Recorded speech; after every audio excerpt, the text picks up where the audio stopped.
Hello friends, स्वागत है आपका हमारा यूट्यूब चैनल स्टोनो नॉलेज पे। दोस्तों, आज की इस वीडियो में हम बात करेंगे 100 वर्ड प्रति मिनट की हिंदी डिक्टेशन संख्या 31 के बारे में, जो कि आने वाले सभी स्टोनोग्राफर एग्जाम के लिए बेहद महत्वपूर्ण है।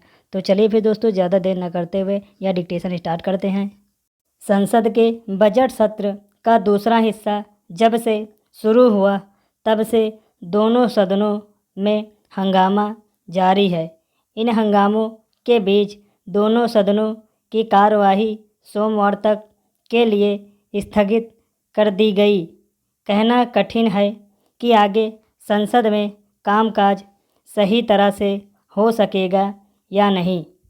वैसे ढंग से कामकाज होने के आसार कम ही हैं, क्योंकि 5 राज्यों के विधानसभा चुनाव होने जा रहे हैं और राजनीतिक दलों का ध्यान उन्हीं पर केंद्रित है। संसद के हंगामे का कारण है पेट्रोल और डीजल के मूल्यों में वृद्धि। विपक्ष चाहता है कि इस मूल्य वृद्धि पर संसद में बहस हो, लेकिन सत्ता पक्ष का तर्क है कि पेट्रोलियम पदार्थों के दाम तो बाजार के हिसाब से बढ़ रहे हैं। इस तरह के तर्कों से काम चलने वाला नहीं है। निसंदेह विपक्ष इससे अनभिज्ञ नहीं कि पेट्रोल डीजल के दाम क्यों बढ़ रहे हैं, लेकिन शायद इस मामले में उसकी दिलचस्पी केंद्र सरकार को जवाबदेह ठहराने की है। इसकी अनदेखी करने का कोई मतलब नहीं कि यदि पेट्रोलियम पदार्थ पर टैक्स लगाकर केंद्र राज्य सरकार राजस्व जुटा रही है, तो यही काम राज्य सरकारें भी कर रही हैं। यदि विपक्ष दलों को महंगे होते पेट्रोल डीजल से परेशान आम जनता की सचमुच फिक्र है, तो फिर उन्हें यह पहल करनी चाहिए कि केंद्र और राज्य सरकारों के बीच बातचीत की पहल हो। ऐसे किसी बातचीत से ही इस पर कोई सहमति बन सकती है कि केंद्र और राज्य सरकारें पेट्रोलियम पदार्थों पर अपने अपने हिस्सों का कितना टैक्स कैसे कम करें, जिससे उनके राजस्व में अधिक कमी भी न आए और जनता को राहत भी मिले। पैराग्राफ। यदि विपक्ष को ओर से यह चाहा जा रहा है कि पेट्रोलियम पदार्थों पर केंद्रीय टैक्स तो कम हो जाए, लेकिन राज्य अपने टैक्स में कटौती ना करे, तो फिर यह राजनीति के अलावा और कुछ नहीं। पेट्रोल, डीजल, गैस आदि के बढ़ते दामों पर संसद में बहस से ज़्यादा ज़रूरी है इन सब चीज़ों के मूल्य नियंत्रित रखने के लिए किसी ठोस व्यवस्था का निर्माण किया जाना। यह तभी हो सकता है जब केंद्र और राज्य सरकारें इस पर गंभीरता से विचार करें कि क्या पेट्रोलियम पदार्थों को जीएसटी के दायरे में लाया जा सकता है। उनके समक्ष यह भी विचारणीय प्रश्न होना चाहिए कि आयातित पेट्रोलियम पदार्थों पर निर्भरता कैसे कम हो जाए। यह ठीक नहीं कि मूल समस्या पर गौर करने के बजाय आरोप प्रत्यारोप की राजनीति में वक्त जाया किया जा रहा है।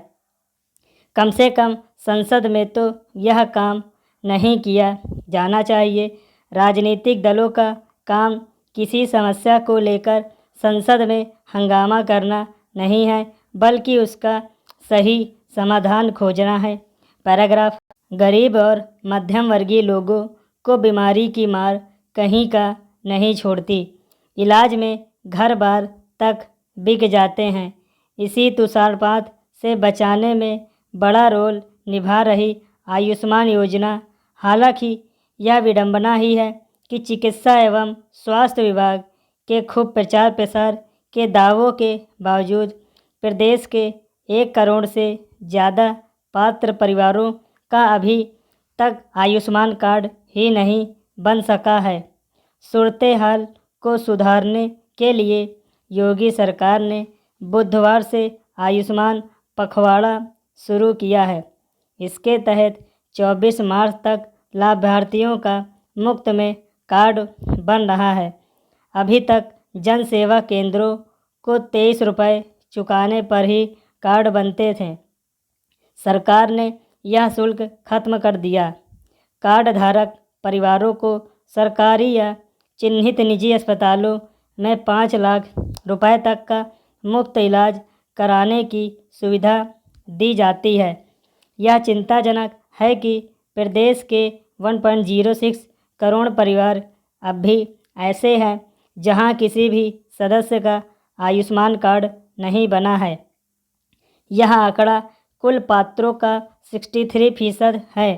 इलाज की इतनी बड़ी गारंटी मिलने के बावजूद योजना को लेकर लोगों की दिलचस्पी नहीं दिखने के पीछे फीस भी बड़ा रोड़ा है।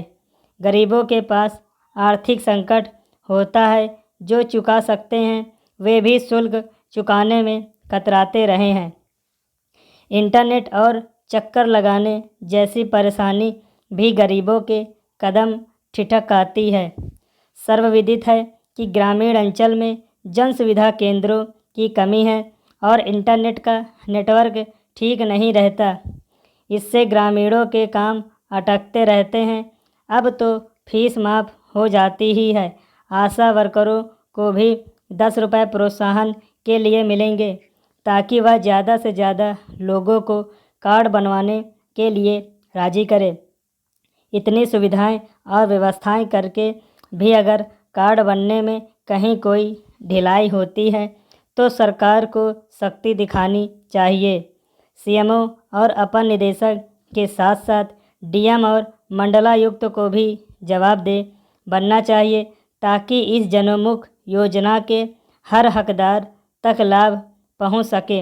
अंत्योदय को लाभान्वित करना ही कल्याणकारी सरकार का मूल दायित्व है। दोस्तों, अगर आपको हमारी वीडियो अच्छी लगी हो तो वीडियो को लाइक करिए और वीडियो को शेयर करिए ताकि लोग ज़्यादा से ज़्यादा हमारी ये वीडियो देख सके, और चैनल को सब्सक्राइब करना बिल्कुल भी मत भूलिएगा। So thank you very much दोस्तों।